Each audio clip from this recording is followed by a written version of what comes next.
그리고 그 건축물 대장 여러분 이제 많이 떼어보셨을 텐데요. 어떤 거 보면은 그 위반 건축물이나 이런 딱지가 있잖아요. 그러면은 기존 도면을 보고 우리가 또 그 다음에 좀 해야 할 일은 건축물 대장을 한번 떼어보는 거예요.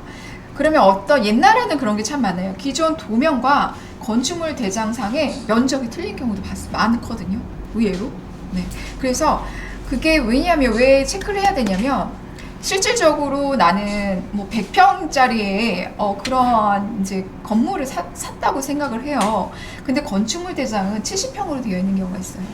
그러면 우리가 FM대로 공부사항으로 면적을 따져서 그거를 산정했을 때는 나는 30평이 없는 거예요. 땅도 그런 경우가 많거든요. 그래서 땅은 지적도랑 그런 해배수랑 이런 거를 꼼꼼히 체크해야지 실질적으로 이게 부동산 중개업자가 이거는 1000평입니다 라고 봤는데 내가 지적도나 이런 거를 봤을 때 이미 면적이 그것보다 적은 경우가 있어요. 그래서 우리는 공부사항하고 내가 가지고 있는 자료를 정확하게 맞는지 확인을 해야 되거든요. 그래서 건축물 대장상에 여기 보면은 건폐율과 용적들도 있고 뭐 몇 층별도 있고 뭐 언제 이게 준공이 났는지 내 건물이 몇 년도에 이게 있는지 그런 것들을 확인하실 수가 있어요.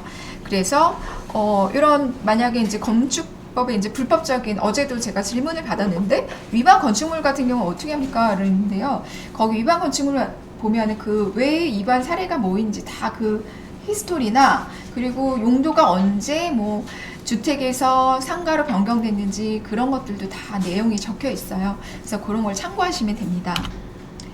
그리고 그 다음이 안전진단에 대한 부분인데요. 내가 그런 것도 현장에 제가 출장도 많이 나가는데요. 경매에 낙찰을 받았는데 특히 건물을 사는 경우도 있거든요. 금매로. 그러면 살 때 어떤 부분은 이제 크랙이 가는 경우 있어요. 벽면에 이렇게 뭐 시멘트 이런 쪽에 크랙이 가는 경우도 많이 보셨을 거예요. 그러면 이제 소비자 같은 경우에는 이 건물의 구조가 문제가 있는 게 아니에요? 뭐 이렇게 판단을 하시는데요. 사실은 저희가 육안상으로도 판단이 되고 뭐 디테일하게는 이제 구조 검토를 하기도 하는데요. 그게 구조에 대해서 문제가 있는 경우도 있고 없는 경우도 있어요. 그래서 노후 진단과 이 성능을 꼭 체킹을 하고 특히 낙찰받는 경우에는 여러분 그런 부분을 조심해야 돼요. 저희가 뭐 주거 같은 경우에 주로 뭐 보일러나 전기 문제가 대체적으로 그렇게 하자 부분이 많긴 하는데 특히 방수 부분, 건물에 물이 샌다. 네. 그거는 방수 부분은 제일 고민되는 부분이에요. 저는 노후된 건물이 물이 샌다 그러면 저는 웬만하면은 낙찰 좀 다시 한번 고려해 보세요 이렇게 말씀을 드리거든요. 왜냐하면 이게 잡을 수 있는 방수 같은 경우에는 특히 옥상 방수, 에폭시 방수 많이 하잖아요. 뭐 초록색도 있고 많이 우리나라 항공사진 보면은 초록색 아니면 회색도 있는데요. 왜냐하면 그 액방이 그 방수 자체가 우레탄 방수가 색깔이 그렇게 나왔기 때문에 우리나라의 건물의 천정은 초록색인데요. 그거를 할 때 이제 그걸로 정리가 되는 경우도 있는가 하면 건물이 좀 노후됐을 때는 여러분 벽돌 건물 보면은 이렇게 막 매지같이 이렇게 시멘트 하잖아요. 그게 노후가 되면 이렇게 뭐 하얗게 거품 뭐 이렇게 가루 같은 게 막 있잖아요. 그게 다 노후가 돼서 이제 그 산화돼서 없어지는 거거든요. 그런 틈으로 다 이렇게 물이 들어가요. 그래서 그런 거를 외벽에 약간 저희가 발수제도 뿌리고 여러 가지 방수를 하지만 그리고 이제 물이라는 게 중요한 거는 그러니까 그 물이 누수라고 그러죠. 누수가 되는 원인은 정말 많아요. 그러니까 물이 이쪽에서 만약에 새잖아요. 근데 여기에서 문제가 있어서 이쪽에 새는 게 아니라 물은 높은 곳에서 낮은 곳으로 흐르잖아요. 그래서 이쪽에 문제가 되는데 나타내는 건 이쪽이 될 수 있거든요. 그래서 이 원인 진단하기가 되게 어려운 건물은 아예 그냥 낙찰을 받지 않았으면 좋겠다는 생각을 해요. 왜냐하면 그거 고치다가 계속 돈이 들어가거든요. 그러니까 신경도 쓰이고 돈도 들어가고 이렇게 해서 그러니까 방수 부분을 좀 이 건물을 사거나 내 건물을 진단할 때는 그런 부분을 고려하셔라. 그리고 이제 저도 방수에 대해서 고민을 많이 했는데요. 근데 그 뒤에서도 이제 설명을 해드리겠지만 그거를 좀 잡을 수 있는 방법이나 노하우들도 좀 있습니다. 그래서 무엇보다 중요한 거는 건물이 안전한지 노후가 어느 정도 됐는지 아까 건축물 대장에 생일이 있듯이 건물도 몇 월 며칠 날 이렇게 이제 준공이 됐다라는 그런 날짜가 생일이 있어요. 그래서 그런 것도 확인을 해보시고 이런 보강이나 이제 보강으로 해결되는 경우도 있고 안 되는 경우도 있습니다. 그래서 여기는 이제 사례 이제 재밌게 이제 보여드릴 텐데요. 여기는 서초동 서울의 이제 반포동에 있는 리모델링 이제 사례예요. 여러분 지금 보셨듯이 이거는 상가 건물이거든요. 그러니까 복합 건물이라고 볼 수 있겠어요. 여기는 상가가 보이고 지하 1, 2층은 음식점으로 쓰고 있고 그 다음에 여기 지하도 있습니다. 그리고 3층부터는 이제 3층은 주거 공간이에요. 그러면 이건 상가 주택이겠죠. 그래서 기존에 바로 앞에 아파트의 4인 가족인 건축주님이 이걸 사셔서 위에다가 그 아파트를 팔고 그 돈으로 복층으로 집을 올리는 이런 사례예요. 그래서 서울 같은 경우에는 땅 대지 지분이나 이렇게 땅값에 대한 가격이 있기 때문에 한 평은 넓더라도 그게 수익으로 바로 연결되는 경우가 많아요. 그래서 위에 어제도 약간 농막에 대해 복층에 대해서 그런 부분들도 저희가 질문을 받아서 설명을 해드렸듯이 기존에 해당되는 건물의 1층 높이에 여기도 복층으로 만들어서 그 위에를 아이들이 쓸 수 있는 그런 공간을 만들었어요. 그러니까 남자애들 초등학교 애들 2명이었어요. 그래서 그 부분들을 이제 아이들이 쉴 수 있게 방 2개랑 이렇게 해서 재미나게 좀 구성을 해봐서 이렇게 만들어 드렸는데요. 그러니까 맨 처음에는 이렇게 비포, 그 다음에 이게 3D가 실제로 한 게 아니라 이렇게 만들겠습니다라고 제안한 건데 요즘에는 너무 프로그램이 좋아서 실제로 만든 것 같죠. 그 다음에 이제 세 번째가 직접 이제 시공했던 그런 형태고요. 여기도 나름대로 입지도 좋고 해서 바로 이제 건물이 임대가 바로 나간 경우예요. 자, 그러면 아까 봤듯이 3층에 위에 뭔가가 집이 올라간다면 당연히 구조를 검토해야 되는데요. 그 구조는 구조 설계사가 체크를 합니다. 여기 보면은 이렇게 보이시죠? 엔지니어링 건축사 사무소, 이제 여기가 이분이 구조 설계사에 사세요. 그래서 이분이 이거를 검토를 해서 저희가 도면 있죠? 네. 기존에 도면 있으면 이렇게 구조도 다 나와 있어요. 그래서 도면이 건축사가 그리지 않고 체킹을 하지 않아도 이런 도면이 있으면 구조 검토가 또 용이합니다. 그 비용 차이도 있거든요. 그래서 올라갈 때 이렇게 빨간 부분은 이런 부분은 보강하라는 그런 내용이거든요. 그래서 이런 부분은 보강하라 이런 식으로 구조 검토사가 체킹을 해줍니다. 그래서 이렇게 보강을 하는 거 그걸 토대로 이렇게 이제 로보트 태권브이처럼 이렇게 철판을 이렇게 돌립니다. 네.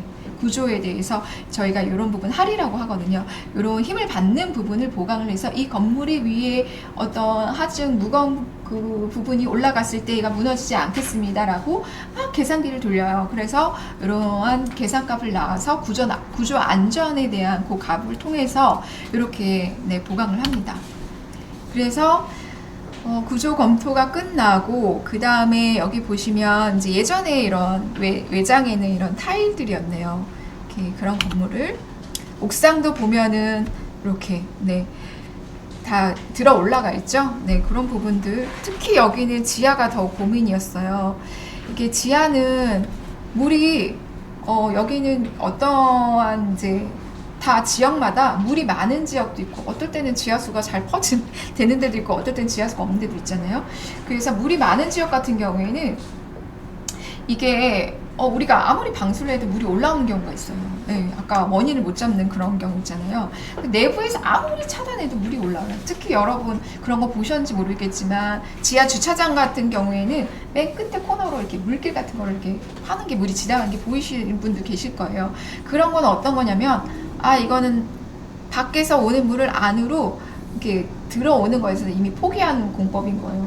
얘는 아무리 안에서 막아도 이거는 소용이 없겠구나. 그럼 들어와. 그럼 그 물을 갖다가 어떻게 빼내지만 정리를 하면은 방수가 되겠죠. 그러니까 물을 막는 것만 무조건 방수가 아니라 물이 들어오는 거를 또 빼내는 것도 방수에 속합니다. 그래서 여기 같은 경우는 두 번째 방법을 선택을 했어요. 내부에서 아무리 차단하는 건 소용이 없어요. 계속 물이 차고 올라오고. 그래서 그 물기를 빼는 그런 방수 작업을 했고요. 그리고 이렇게 이제 내부도 식당으로 되게 노후가 됐고 이런 부분들을 입구도 되게 막 허름하잖아요. 이런 거를 깔끔하게 여러분들 아까 앞에 원장님이 말씀하셨듯이 건물을 보면은 사람 맨 처음에 첫인상이라는 게 사람도 몇 초 안에 첫인상이 있잖아요. 그래서 오늘 여러분들과 이렇게 밝은 얼굴로 봐서 저도 너무 기분이 좋은데요. 이렇게 이제 건물 같은 경우는 입구가 되게 중요해요. 그래서 공사비를 무조건 많이 든다 해서 좋은 건 아니고요. 내가 공사 예산이 예를 들어 10억이다 아니면 5억이다 아니면 1억이다 하면 포지션을 어디다 많이 둘지, 아까 원장님이 말씀하신 곳에서는 주방이나 이런 공간에 대해서 좀 더 고급적인, 예를 들어 싱크대나 좀 그런 거를 주부들이 원하는 그런 걸 놓으면 아무래도 수월하게 그게 정리가 되겠죠. 건물 같은 경우는 입구의 그런 이미지도 되게 중요해서 깔끔한 이미지로 저희도 정리를 했어요. 그렇게 입구 도어라든지, 특히 이런 손잡이도 아무것도 아닌 것 같지만 내가 여러분 방문에 좀 내가 기분 전환하고 싶다 이러면 여러분 손잡이 하나를 바꿔보세요. 되게 비싼 거 해봤자 몇만 원 안 되거든요. 근데 막 낡은 손잡이, 뭐 녹슨 손잡이 맨날 내 손으로 만지는 거 이렇게 막 어쩔 때는 이렇게 좀, 저도 나이가 들면서 어떨 때는 또 감정이 깔아앉기도 하고 뭐 이런 상태에서 그런 거 하나만 바꿔줘도 이렇게 문을 열면 되게 기분 좋게 또 여는 그런 게 있어요. 그래서 아주 고급스럽고 럭셔리한 손잡이 하나만 바꾸더라도 여자는 되게 감성적인 부분이 많기 때문에 그런 거 하나가 되게 중요하고 여자분들은 그런 게 다 보인다. 그리고 내부 보면요, 저희가 아까 말씀드렸듯이 복층으로 만들어 드린다고 했잖아요. 그리고 복층 같은 경우에는 저희가 삼각지 박공지붕이라고 해요. 평지붕 일자로 된 거는 평지붕이라고 하고, 주택을 질 때 이런 삼각형 이런 구조 그런 거는 박공지붕이라고 하는데, 여기도 박공지붕의 형태로 이렇게 만들었어요. 그래서 여기는 여러분 그거 도로 사선 없어진 거 알죠? 옛날 건물은 도로에 접한 땅은 이제 가리면 안 된다고 해서 도로사선법이라는 게 있어서 건물을 일자로 올리지를 못했어요. 근데 지금은 도로사선이 없어져서 옛날 건물 다시 리모델링하면 필수가 있어요. 지금은 합법이고 옛날엔 불법이고 지금은 합법이기 때문에 그게 가능한 거예요. 그래서 그거 여기는 도로사선의 그 당시 법에 적용이 돼서 얘가 꺾이는 상황이었어요. 그래서 평지붕을 할 수가 없었고 박공지붕으로 저희가 설계를 정리를 했고요. 그리고 이렇게 박공지붕을 할 때 그 마감재를 이렇게 삼각형 부분에서 그냥 벽체에 세우면 삼각형 끝자락 부분은 그냥 시공사들은 거기까지 손대지 않아요. 근데 사용자 입장에는 그 공간이 하나하나가 아깝잖아요. 그래서 돈을 좀 들이더라도 이 안에를 벽을 세우는 게 아니라 복층의 그 안쪽까지 창고 수납 공간, 여러분 살다 보면 세세한 짐이 되게 많잖아요. 그래서 그런 짐까지 또 넣을 수 있는, 되게 수납 공간이 잘 돼 있으면 주부들은 아시겠지만 되게 집이 깔끔해 보이거든요. 그렇게 해서 그런 공간을 활용했으면 좋겠어요. 그래서 저희도 요번에는 좀 저희가 서비스 차원에서 그런 공간을 좀 돈이 들이더라도 시공을 해드렸는데요. 여기는 주인 세대 욕실이에요. 욕실도 여러분 이제 약간 차별화를 주면 좋거든요. 왜냐하면 내 돈은 한계가 있고 최소의 비용으로 최대의 효과를 누리는 경제 원칙에 의해서 주인 세대 같은 경우는 저는 고급스럽게 해도 좋다고 봅니다. 내가 편하고 행복하게 사는 게 중요하니까요. 내 스타일에 맞게 해도 좋은데, 임대 같은 경우에는 굳이 돈을 많이 들이지 않아도 돼요. 임대는 넓고 깔끔하고 쾌적하기만 하면 되기 때문에 요즘에는 비싼 자재 안 쓰고, 자재 여러분 인테리어 비용이 자재는 많게는 10배 이상도 차이가 나거든요. 타일이 뭐 예를 들어서 10,000원 하는 타일도 있고 100,000원 이상 하는 타일도 있어요. 그러니까 그거에 따라서 당연히 내 평수가 뭐 5평과 50평까지 하면 금액 차이가 많이 나는 거예요. 자재 비해서. 굳이 그렇게 할 필요 없거든요. 그래서 임대 세대는 깔끔하고 심플하고 그 다음에 그런 이미지만 주면 될 것이다. 그리고 포인트 부분은 좀 아까 주방이나 이런 부분들이나 여러분 등 하나만 바꿔도 그것도 좀 세이브가 되거든요. 그냥 이런 형광등 등인데, 주택도 방도 예쁜 등으로 펜던트라고 이렇게 떨어뜨린 등을 예쁘게 놓으면 그거 하나만 해도 임대가 너무 바뀌어줘요. 그것만 분위기가 너무 살거든요. 그래서 그거 뭐 등 몇만 원 안 하거든요. 그래서 그런 예쁜 등을 사셔서 달면 집안의 분위기도 많이 바뀔 수 있다. 집을 지면 이제 좀 웃긴 얘기인데요. 여기가 건축주가 남자 건축주가 의뢰해서 이제 저희가 이제 집을 지었는데, 사실은 어떠한 이제 마감재라든지 뭐 주방은 뭐로 할지 뭐 이런 결정을 하잖아요. 거의 99.99%는 사모님의 의견에 의해서 진행이 됩니다. 그리고 여기 같은 경우에 그러면 이제 건축주는 저한테 막 이렇게 조용히 말씀하시더라고요.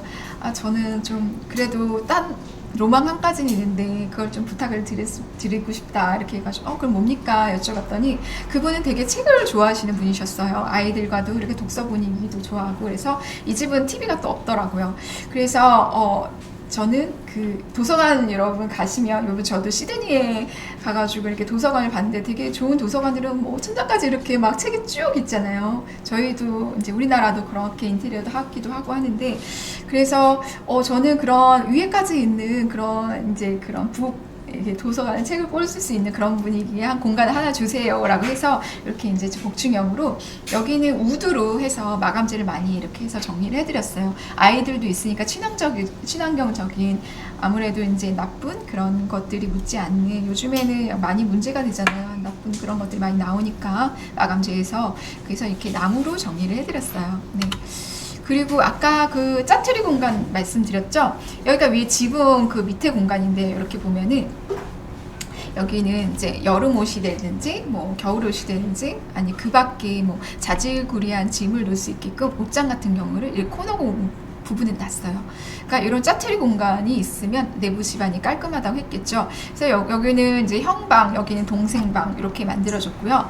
그리고 이게 특히 이제 복층도 설계를 잘해야 되는데 가중 평균 높이라고 해요. 무조건 이게 복층 올린다고 해서 그게 다 어떨 때는 그 2층으로 높이가 높으면 2층으로 돼요. 1층이 아니라. 그러면은 그거는 또 질 수가 없으니까 그 높이 산정을 잘 해서 저도 이 고민을 되게 많이 했거든요. 아이들이 지나가는 동선에 키가 닿지 않고 아이들이 지금 초등학생인데 키가 금방 클 건데 이렇게 하면은 이 동선은 좀 높이를 많이 두고 밑에 부분은 그 경사에 대한 부분에 대한 고민을 좀 많이 했거든요.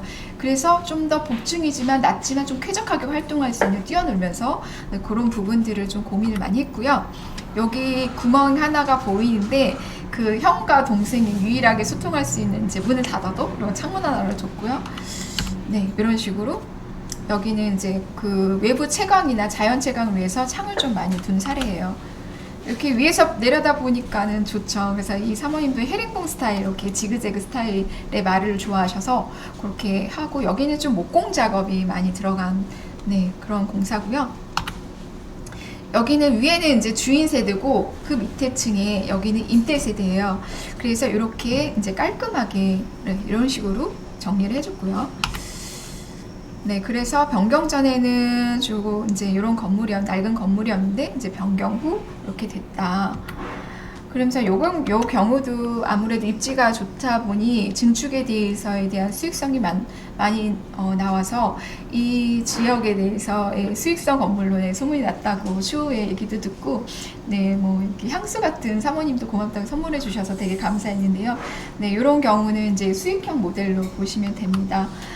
그리고 여러분 그 낙찰을 받을 때 다세대나 다가구 주택도 많이 이런 두 번째 사례에 대해서 설명을 해드릴 건데요. 낙찰을 받을 때는 이런 건물의 모양들이 많아요. 그러면은 이런 건물에는 낡은 건물과 비용이 입지도 좀 약간 떨어진 것 같은데 하지만 내가 뭔가를 좀 더 정리해가지고 이거를 되팔거나 임대를 놓고 싶어 하는데 돈을 많이 들일 수는 없잖아요. 그래서 이거 같은 경우에도 그 당시에는 약간 외부에 대한 부분은 1,000만 원이 좀 안 드는 부분에서 외부가 정리가 됐어요. 그래서 어떻게 봤는지 좀 볼까요? 여기서 비포하고 애프터 전과 후를 보면 뭔가가 달라졌지만 이제 깔끔한 느낌인데 이거는 이제 20그림 찾기 달라진 점 뭐 이건데요. 보실까요? 대문이 있는데 뭐가 바뀌었죠?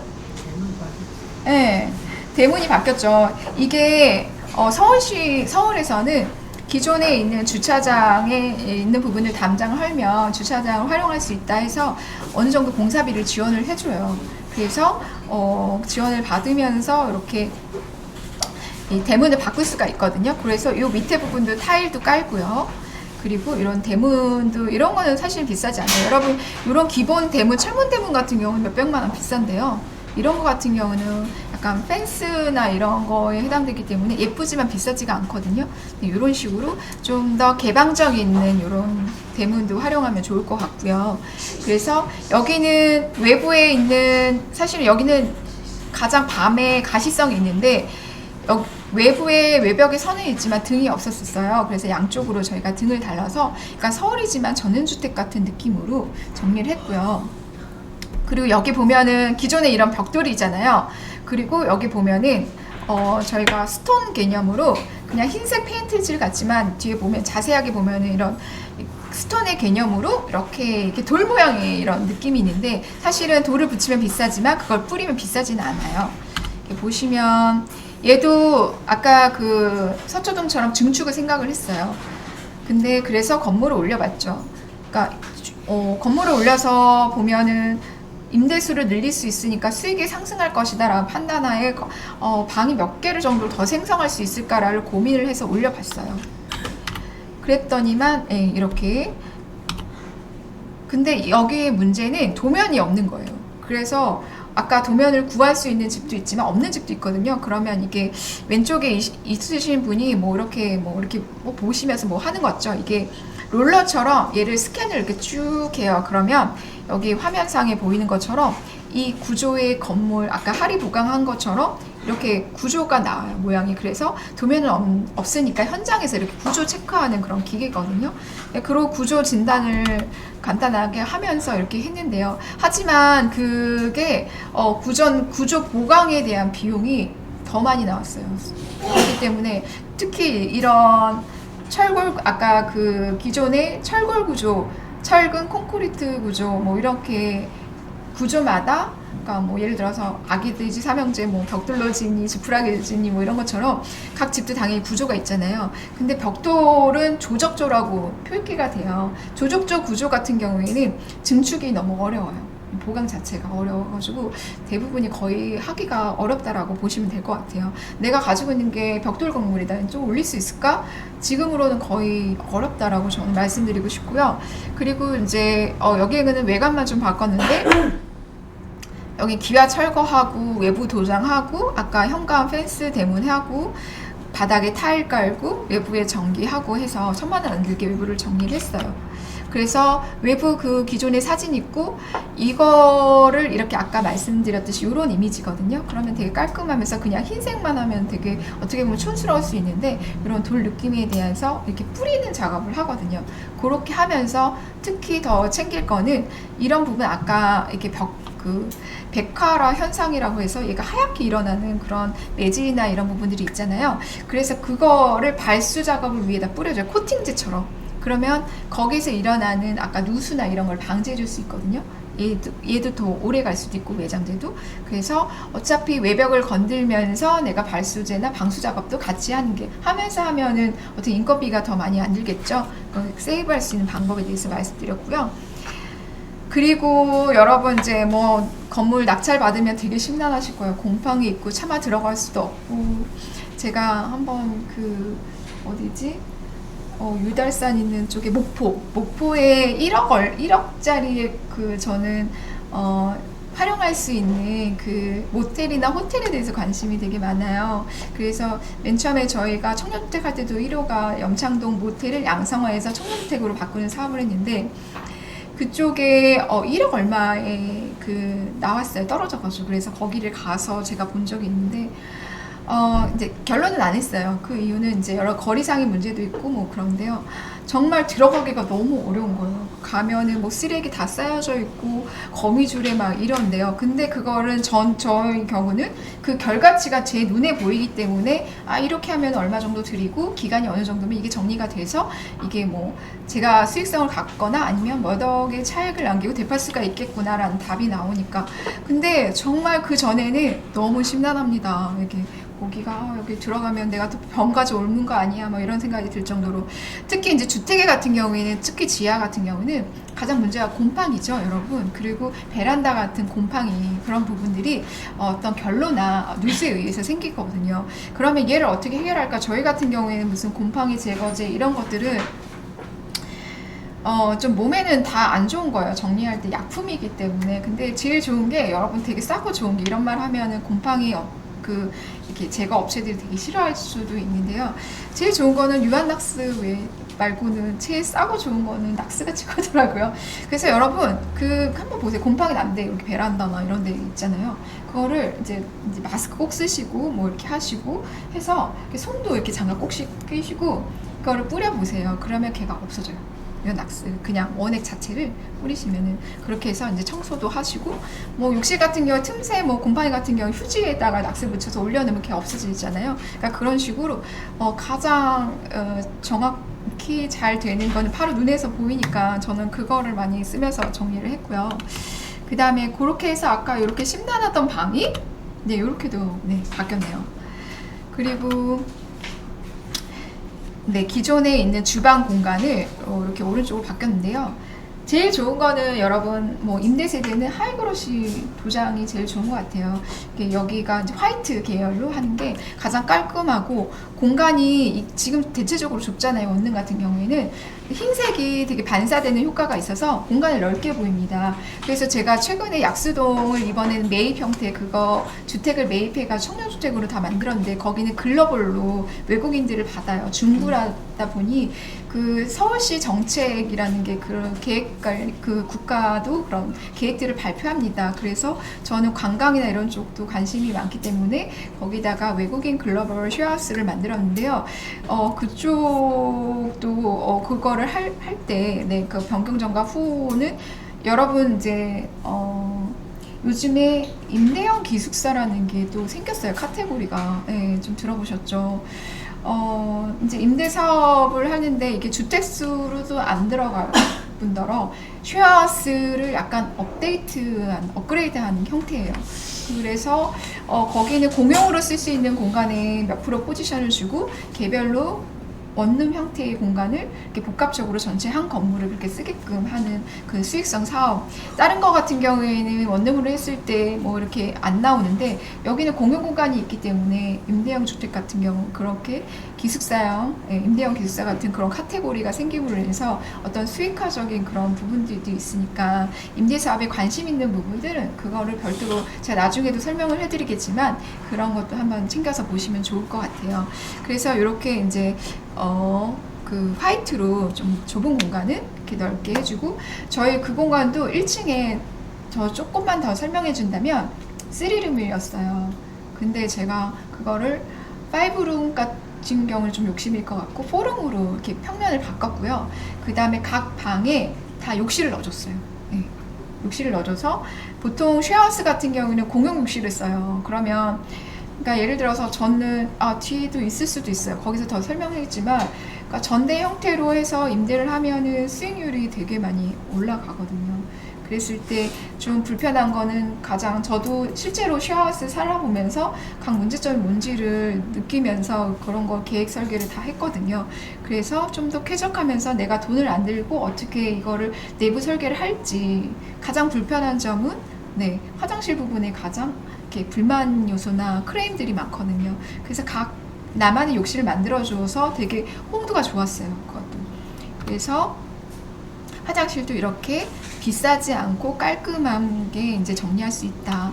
포인트 타일 하나 넣어주고 약간 색깔도 너무 화려하면 여러분 그거는 내 취향인 거예요. 나는 화려한 거 좋으면 내 욕실에 넣을 수 있지만 내가 임대료 넣을 거면 가장 노멀한 뭐 약간 이렇게 차분한 화이트 톤이나 회색 톤이나 포인트 타일도 여러분 빨갛고 파랗고 이거는 좀 이제 자제해 주시고 정말 약간 그 노멀하게 사람들이 평균적으로 좋아할 수 있는 그런 걸 넣어주셨으면 좋겠어요.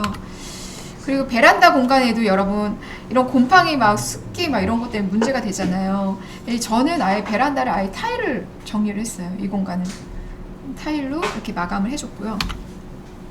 옥상 부분도 기존에 이렇게 되어 있는 거를 내부를 좀 정돈을 해줬고요. 내부도 기존의 화장실이 기존 집 밖에 나와서 이렇게 샌드위치 판넬로 되어 있는 것들을 이렇게 안에다가 방 안에다가 밖에 나오려면 춥잖아요. 그러니까 방 안에다가 이렇게 넣어드렸고요. 이렇게 화장실도 하나 만들어 드렸고 기존에 이제 싱크대가 앞에 있었는데 뒤쪽으로 해서 이런 동선도 되게 중요해요. 이게 밖에는 기존에 마감이 없어서 신발을 벗고 밖에 나가는데 외부에서 안으로 들어오면 내부에서는 그냥 편하게 맨발로 다닐 수 있게끔 그렇게 동선을 정리해 드렸어요. 그래서 기존의 방이 되게 옥탑방 여러분 생각하시는 그런 이미지거든요. 그런 거를 이렇게 이제 깔끔하게 네, 벽지도 바꿨고요. 그러니까 저도 아까 그 약수동에는 벽하고 벽지를 아예 화이트로 저는 했어요. 그래서 여러분 그 몰딩이라고 여기 이 부분 있잖아요. 이 부분. 그러니까 이게 몰딩이 왜 있냐면 그 벽 부분의 마감재하고 천정 부분의 마감재하고 중간에 만난 부분이 되게 애매한 거예요. 라인이 들어가고 지저분할 수도 있고 이래서 뭐 어쩔 수 없이 몰딩을 돌리는 거예요. 네. 그러면 이 몰딩이 요즘에 여러분들 어때요? 갈색이 되게 많잖아요. 그러니까 제가 지금 역삼동에도 쉐어하우스 강남에 운영하는 게 있는데 거기는 몰딩만 좀 바꿔도 그러니까 벽 흰색이죠, 몰딩 화이트죠, 천정 화이트죠 이러니까 한 번에 연결되는 느낌이에요. 그래서 저는 그거를 이제 화이트로 정리하고 그리고 제가 최근에 거기는 그냥 도배해서 이렇게 나온 거를 도배로 이렇게 타고 천정까지 정리가 또 됐거든요. 그러니까 그런 식으로 벽하고 천정이 하나의 느낌으로면 천정고도 좀 높아 보여요. 내 집이 커 보이거든요. 그래서 오시는 분이 이렇게 와가지고 딱 보면은 공간이 넓어 보이니까 네 그렇게 해서 이렇게 임대를 빨리 마칠 수 있었고요. 여기도 마찬가지로 화이트에다가 이렇게 그러니까 포인트 벽지죠. 이거를 화려하지 않은 노멀한 그 그레이 톤으로 회색 톤의 약간 그런 느낌으로 주는 게 좀 차분한 느낌이 납니다. 그래서 이렇게 아까 말씀드렸듯이 비용을 많이 주지 않고 외장으로 정리했고요. 그리고 이제 그 리모델링 할 때 좀 체크해야 될 부분들은 급배수나 이런 설비나 위생시설, 전기 이런 부분들. 그러니까 일단은 내 집에 몇 킬로와트가 들어왔을까? 내 상가 건물에 몇 킬로와트가 있지를 먼저 체크를 해주셔야 돼요. 그러니까 그 고지서에도 이런 부분들이나 아니면 전기 한전에도 전화를 하면 그 키로수를 알려드리거든요. 그럼 그러니까 세대수를 늘리잖아요. 그러면 당연히 에어컨도 늘어나잖아요. 그러면 그거 갖고 부족할 수가 있어요. 그래서 증서를 해야 되거든요. 키로수를 더 늘려야 된단 말이죠. 그러면 그게 다 또 돈이거든요. 그래서 그리고 배선 작업도 내 선이 얇으면 두꺼운 선으로도 바꿔야 돼요. 그래서 내 전기에 지금 몇 킬로가 될지 전기 부분도 또 체크해 보시고 설비도 서울시 같은 경우에 녹슨 수도관 바꿔주거든요. 네, 그렇게 신청하면 그러니까 수도관도 문제가 없는지 예전에 동 같은 경우에 누수가 많이 나요. 근데 지금은 동을 안 쓰니까 그런 거를 전체를 바꿀지 말지 그 다음에 이러한 이제 급배수 부분이나 체크해야 될 부분 그리고 이런 창호 부분 단열 그러니까 이런 경우 낙찰 받는데 내가 이제 집이 추운 경우가 있지. 옛날에는 단열이 잘 안 되니까. 그래서 여러분 이제 뭐 단열재 넣고 뭐 열반살 단열재도 있고 단열재 종류가 되게 많아요. 그럼 뭐가 좋지라고 이렇게 막 고민이 많이 되시죠, 여러분. 그런데 인터넷 보면 요즘에 단가나 뭐 여러 가지 종류 다 나와요. 소비자들도 충분히 보실 수 있거든요. 근데 내가 공간이 작다 그러면 이렇게 뭐 100T짜리 뭐 그런 거를 그러니까 10cm 그걸 다 놓으면 공간이 좁아지잖아요. 그런데 아이스 핑크라고 똑같은 성능의 핑크 분홍 색깔 이렇게 또 단열재가 있어요. 그러면 그거는 공간을 그만큼 더 줄일 수가 있으니까 사면을 둘리기 때문에 이쪽 사면을 곱하기 4하면 내 방이 그만큼 좁아지잖아요. 그러니까 얇은 걸 될수록 성능이 좋다면 같다면 얇은 걸 될수록 효율은 똑같으니까 최대의 면적을 쓸 수 있겠죠. 그리고 뭐 열반살 단열재 같은 이렇게 뭐 온돌이 같은 그런 제품들도 있고요. 그런 부분은 내 집의 상황에 맞게 하는 게 좋고 그리고 만약에 뭐 단열은 특히 두 가지가 있어요. 내부에서 단열을 하는 내단열이 있고요. 외부에서 단열하는 외단열이 있어요. 그래서 내가 이거는 정말 단열 답 안 나오네 그러면 외부에서 외단열을 할 수 있으면 정리하는 것도 좋은 방법입니다. 그리고 네 이렇게 아까 위생설비나 이런 그 정화조 부분에 대해서 이런 부분들도 다 전문가의 이건 판단이 좀 중요해요. 그래서 그렇게 한번 체킹을 하고 내가 그리고 시공사가 왔을 때 견적을 받을 때도 한번 견적을 받으면서 한번 여쭤보면은 뭐 내 집에 대한 상태에서도 잘 말씀해 주십니다.